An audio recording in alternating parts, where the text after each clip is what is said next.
バスの中にね閉じ込められちゃった時に押すボタン。どうやって押せる？ビービービービービービービー。トヨタイムズの富川優太です。今回は2本立てでお伝えいたします。まずはですね、一昨年去年と繰り返された悲劇、園児バス置き去り事件を受けまして、車を作っているトヨタ自動車が乗り出した対策について取材してきました。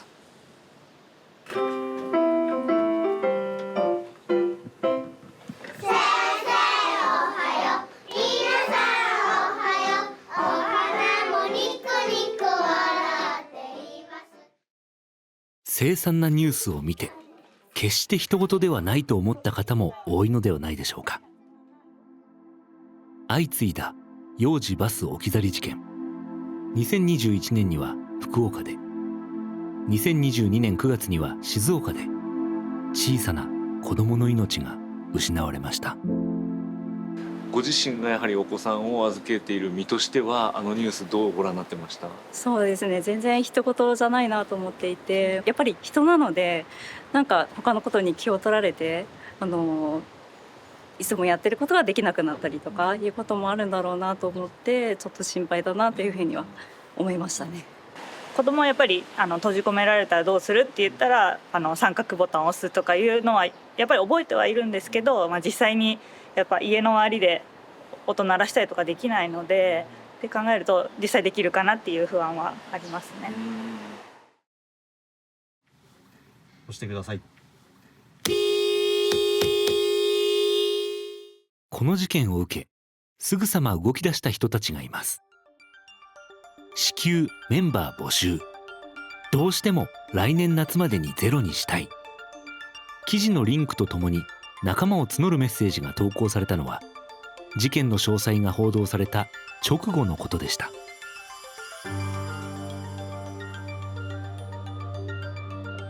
送り主はトヨタ自動車サービス部の久保寺さん。しかしサービス部は商品開発が主な仕事ではありません。普段はどんな仕事をしてるんですか？はい、普段はですね、ここのフロアに全国のトヨタの販売店さんから主に車の技術的な相談をいただいている場所になります。でも全く違う仕事をするわけじゃないですか。はい。ということは、ここの自分の仕事はやっぱりある程度制限しなきゃいけないですよね。そうですね。周りの人の反応ってどうだったんですか？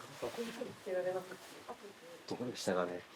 一番最初は何やってんのかなっていうのが疑問だったと思います。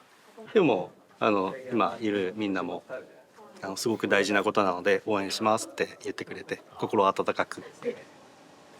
すいません、はい、正直な話聞いていいですか？はい、グループ長がね、はい、違う仕事をし始めた時、はい、どう思いました？びっくりしたんですけど、まずその声を上げるっていうこと自体が本当に素晴らしいなって思って、みんなそのニュースを知っていたし、本当に心も痛めてたんですけど、自分がこうやって何か問題提起をできるっていうことが思いついていなかったので、一番最初にそういう声を上げてくださって、みんなやるぞって言ってくださって、みんながあっという間に意見が出て、ぜひ協力したいなっていうふうに思いました。すごく感動しました。次の夏以降、悲しい事件を防ぎたい。同じ思いで動き出した仲間は他にもいました。安全技術の企画部署が中心となり、すぐさま緊急対策チームを結成。グループ会社や関連会社を含めるとおよそ70人がこのプロジェクトに参加しました。はい、エンジンを止めてください。止めます。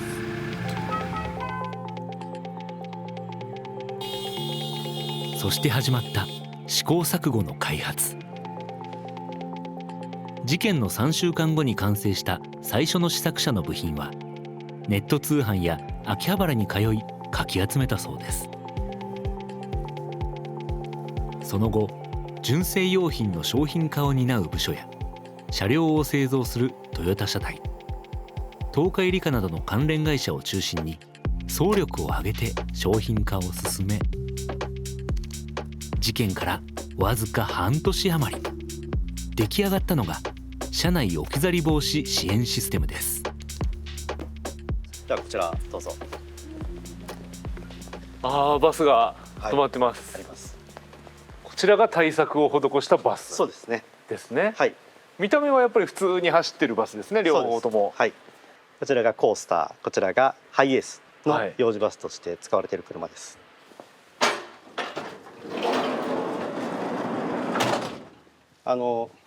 運転手さんが車を使い終わった後にエンジンを止めた、その止めたところをきっかけに車内に音声が流れます。じゃあエンジン到着しました。はい、エンジンを止めてください。すると、車内を点検し、全員が降車したことを確認してから車内後方のボタンを押してください。この音声がエンジンを止めるとずっと車内に流れます。はい、でこの声を止めるためには一番後ろのあちらのスイッチ、光ってます、はい、あの奥にあそこを押していただく必要があります。なので運転手さんには必ずこの室内に入っていただいて、必ず一番後ろまで誰も残っていないか確認をしていただく。で確認をしていただいた後に最後にこちらを押していただく。そうすると音が止まります。はい、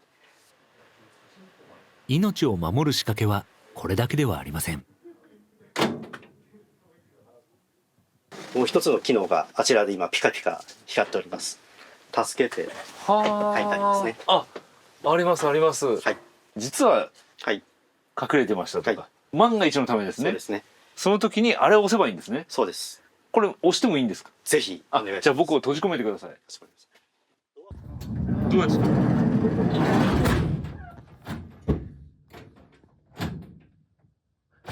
今、車がロックされました。ね、ロックされました。私が今閉じ込められてしまった、状態ですね。で、その僕がここの助けてボタンを押せばいいんですね。押してみます。結構大きい音。車内を点検し、全員が降車したことを確認してから車内後方のボタンを押してください。ハザードもつくんだ。車内を点検し、全員が降車したことを確認してから車内後方のボタンを押してください。結構大きい音が、すごい、こんな大きい音鳴ってるんだ。中でこんな気づかなかったです。大きい音だって。これはずっと鳴り続けるんですか？もう完全にバッテリーが上がるまで、助けが来るまでずっと鳴らし続けます。これは気づきますね。よくね、防犯などで街中でもプップップップッって聞きますけれども、違いますね、このリズムが。音が違うんです。なんでですか？短い音が3回、プープープープープープープープープープー、これには SOS っていう意味があって、モールス信号で SOS という意味があって、そういうのも合わせてこの音にしてます。こだわりは他にも。実は開発中、試作車を何度も幼稚園や保育園に持ち込み、現役の保育士や運転手、保護者などの意見を聞き、その声を製品の開発に反映させてきました。例えば、どんな意見がハッとさせられるようなものでした？先ほど説明した助けを求めるためのここだよボタン、あれもどういう位置にすればいいか。一人ぼっちで取り残されて、先生も運転手さんもお父さんもお母さんもいない、そんな子供は絶対に泣いてる。泣いている時でもすぐに目線の高さに入ること、あとはそれでもし周りが薄暗かったら光を点滅させてあげて、ここだよってすぐに分かる位置につけた方がいいよっていう、そういうアドバイスをいただいて。熱意が報われ、この4月から販売を開始した車内置き去り防止支援システム。対応車種はコースターとハイエースです。しかしチームが目指すゴールは発売することではなく、1日でも早く1台でも多く普及させることにあります。その鍵を握るのは直接幼稚園などと関わりを持つ全国の販売店です。準備していただいた以上、我々販売店としてはお客様に必ず提供するというのが責務だと思ってますんで、はい、非常にいい商品だと思ってます。やっぱりこの熱くなるまでにいち早く多くの方に使ってもらわなきゃ意味がない、そのあたりはどう考えてますか？まさしくその通りで、やっぱりね、これから夏場に向けて、去年と同じようなことが起きないようにするためには、我々がどんどん啓蒙活動をして装着していただく幼稚園さん増えていくといいなというふうには思っています。車内置き去り防止支援システムは新車だけではなく、今使っているバスにも後付けすることができるよう開発されています。トヨタの事業所内託児施設ブーブフォレストも4月から早速車内置き去り防止支援システムを後付けで導入しました。今日はね、バスの中にさ、赤色のボタンついてるのさ、みんな知ってる？知らない？それをどういう時に使おうかっていう説明をしたいと思います。バスの中にね、閉じ込められちゃった時に押すボタン。誰もいなくなった、運転手さんも先生もママもパパも誰もいなくなって一人ぼっちでどうしようかなっていう時にどうすればいいかっていうね、お話しするね。緑ボタン。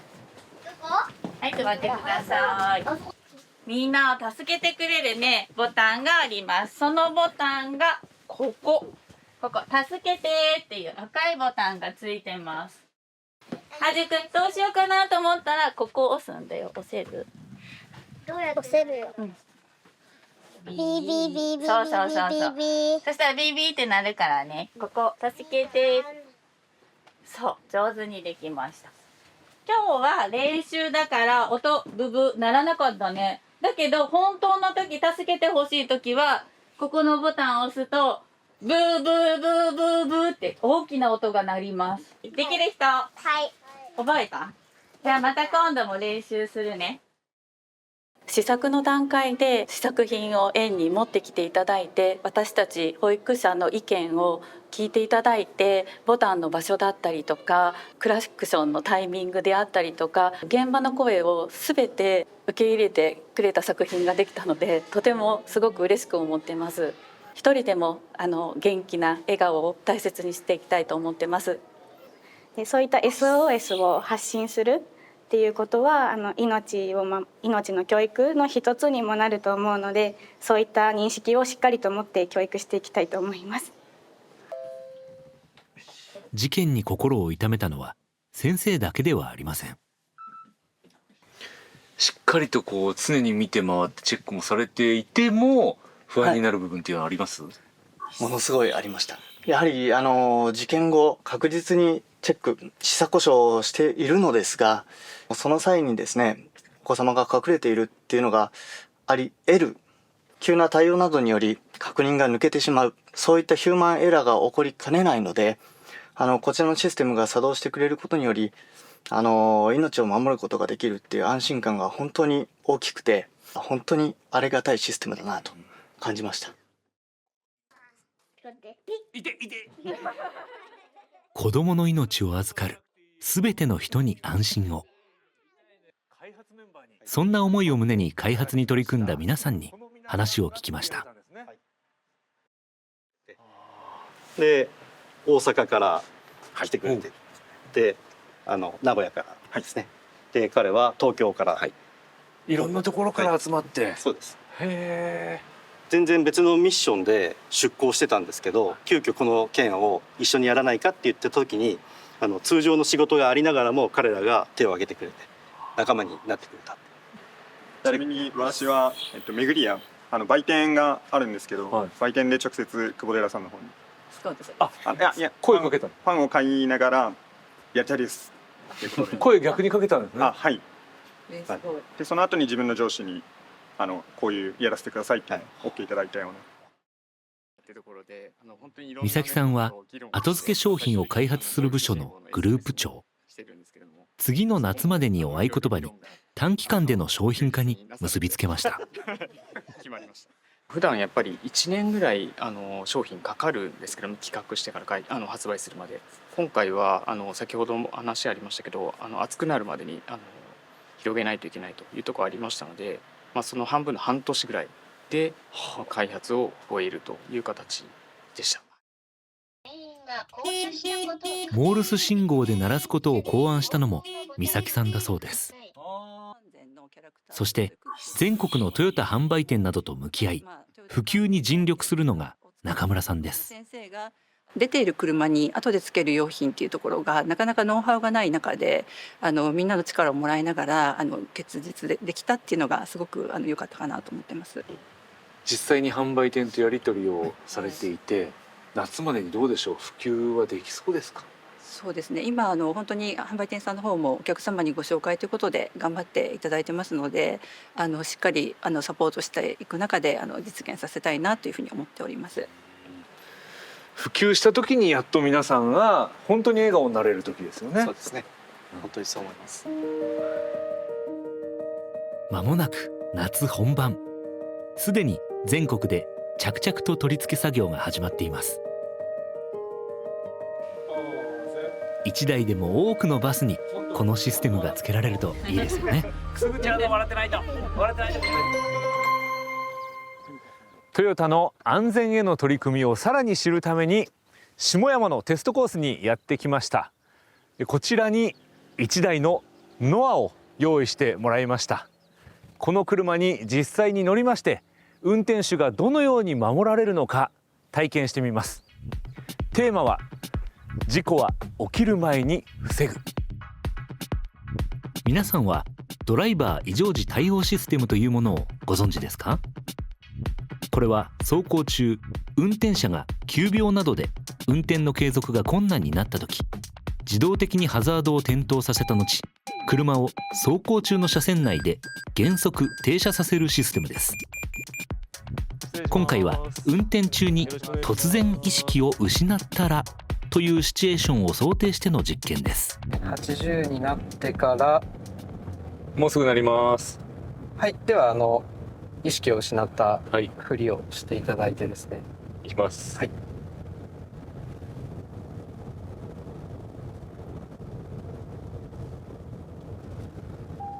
で脱力をしていただく。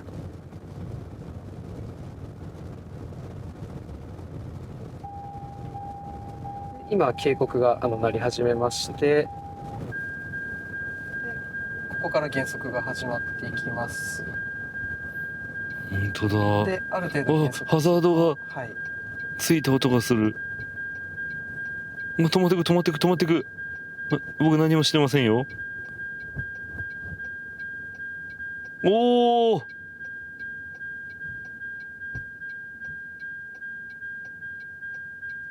止まった。なんか鳴ったぞ。ここでですね、緊急通報が行われます。開始しました。ヘルプネットに接続しています。はい、ヘルプネットです。富川さん、何かありましたか？教えてください。あれ？今何が起きてるんでしょうってことになるんですね。はい。で、このまま応答がなければ救急を呼んでいただいて、救急車が駆けつけてもらえるというシステムになります。富川様、何かありましたか？はい、意識失ってました。救急車は必要ですか？必要ないです。必要ないです。はい、それではヘルプネットの対応が終了します。はい、ありがとうございます。それ見ます。失礼いたします。おお。こうやって車が自動的に自分を守ってくれる、運転手を守るために止まるし連絡もしてくれるっていうことなんですね。はあ、これは普通の車にもうついてるんですか？普及はさせていただいてまして、最新型のトヨタセーフティーセンスがついている車はもちろんですし、その前の世代のものから広く搭載させていただいてます。でもこういうのがあるって知らない人も多いと思うんですよね、持ってても車を。僕実際知らないですから。こういうのがあるよって知ってもらうだけでも全然違いますね。そうですね。幸いにも今回こういった機会いただけましたので、広くこれを機会に知っていただけると大変ありがたいなと思います。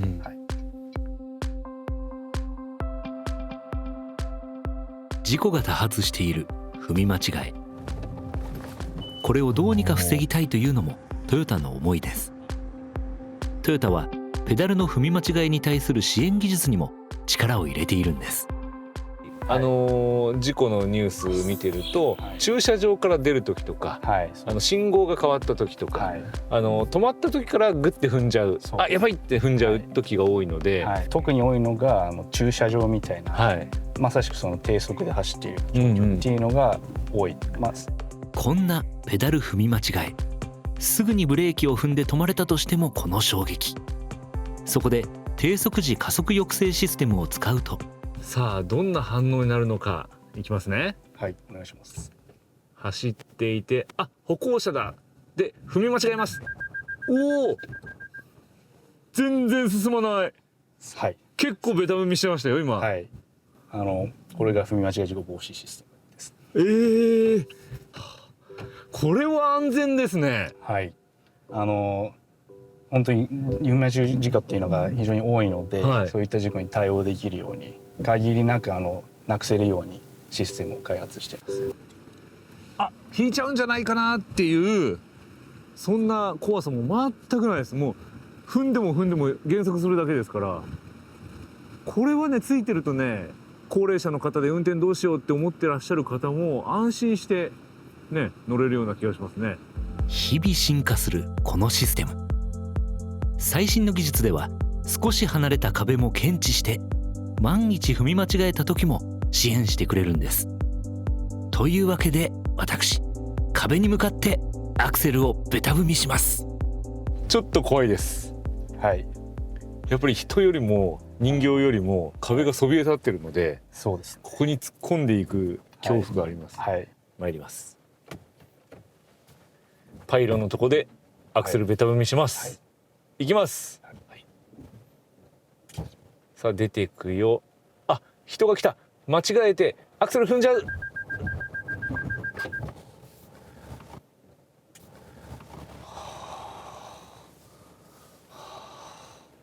いてますね。どんどんその精度を高めていくのが、システムのアップデートでできてしまう。ここはかなり素晴らしいことだと思うんですけど。そうですね。今までは新しい車が発売されるっていうタイミングでの性能アップだったので、そういった意味ではスピーディーに性能を向上させるっていう意味では非常にいい取り組みだと思ってます。事故ゼロの日を目指して、よろしくお願いします。頑張ります。ありがとうございました。窓を開けるのを忘れました。続きまして5スター大賞のメダルを贈呈させていただきます。こうした安全への取り組みは確実に世の中から評価されています。自動車安全性能2022 5スター大賞受賞者は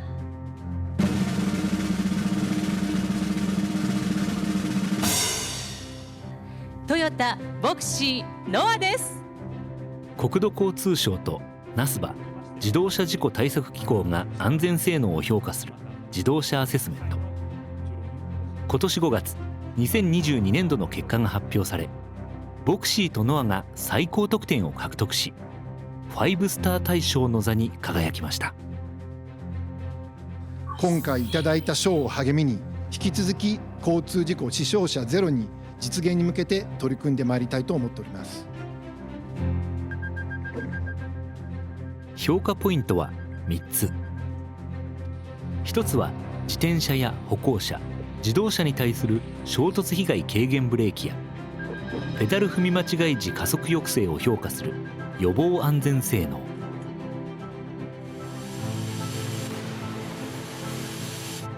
もう一つは前面衝突や側面衝突時における乗員を保護する性能などを評価する衝突安全性能です。ボクシーとノアはいずれの評価でも A ランクを獲得。さらに事故発生時の事故自動緊急通報装置についても最高得点を獲得しました。今回安全についてこだわったところはどのあたりでしょうか。まずこの車本当にお父さんが運転したりお母さんが運転したりっていうことで、まず乗ってまず安心して運転しやすいっていう感じること。もう一つがですね、やはり先進安全と予防安全のところですね。今回最新のトヨタセーフティーセンスを導入することでまず予防安全をしっかり取り組んでいくことで、その上でミニバンならではのところ、例えばスライドドアなんかで子どもが飛び降りてしまう時、そういった時でもやっぱりしっかり飛び立たないように、システムを入れるだとか、そういったことにこだわって、開発してまいりました。ワールドトヨタニュース、商用車の未来を変える会見が行われました。佐藤浩二社長が入ってきました。日野の小木曽社長も一緒です。これからダイムラートラック、三菱ふそうと4社で会見を行います。本日ダイムラートラック、三菱ふそうトラックバス、日野、トヨタの4社は商用車事業の強化に向けた協業を進めていくことに合意をいたしました。会見の前に4社のトップが合意した内容、それは三菱ふそうトラックバスと日野自動車を2024年末までに経営統合し、それぞれの親会社であるダイムラートラックとトヨタ自動車も協業し、商用車のカーボンニュートラルなどを加速させるというもの。この協業の背景にあるのは、商用車の未来を共に作るという私たち4社の強い思いです。人や物の移動を通じて暮らしを支える商用車は、まさに社会インフラともいえる重要なモビリティであり、社会システムに組み込まれることで移動の価値をさらに高めることができます。その鍵を握るのが電動化や自動運転などのケース技術です。ケース技術は広く普及してこそ社会の役に立ち、そのためには技術開発力が必要です。そのようなケース時代を生き抜く上で、日本の商用車市場は世界と比べて規模が小さく、各社が単独で戦うことは難しい状況です。豊かなモビリティ社会を創造していくためには、競争のみならずみんなで力を合わせて未来を作っていくことが強く求められています。こうした思いで今回4社での協業を通じてケース技術の普及を加速していきたいと考えています。カーボンニュートラルに向けては、世界の自動車 CO2 排出量の4割を占める商用車を環境に優しいモビリティへ進化させていくことが不可欠です。中でも水素領域の取り組みは、豊かなモビリティ社会を実現するために4社で力を入れて協力していく大きなテーマだと考えています。ダイムラートラックとトヨタは早期から水素エネルギーの持つ可能性に着目し、燃料電池や水素エンジンの技術開発を積極的に進めてまいりました。そして普及に向けて商品の実用化や水素インフラの整備にも取り組んでまいりました。今後三菱ふそう日野も含めた4社で水素モビリティの普及を商用車から加速させていきたいと考えています。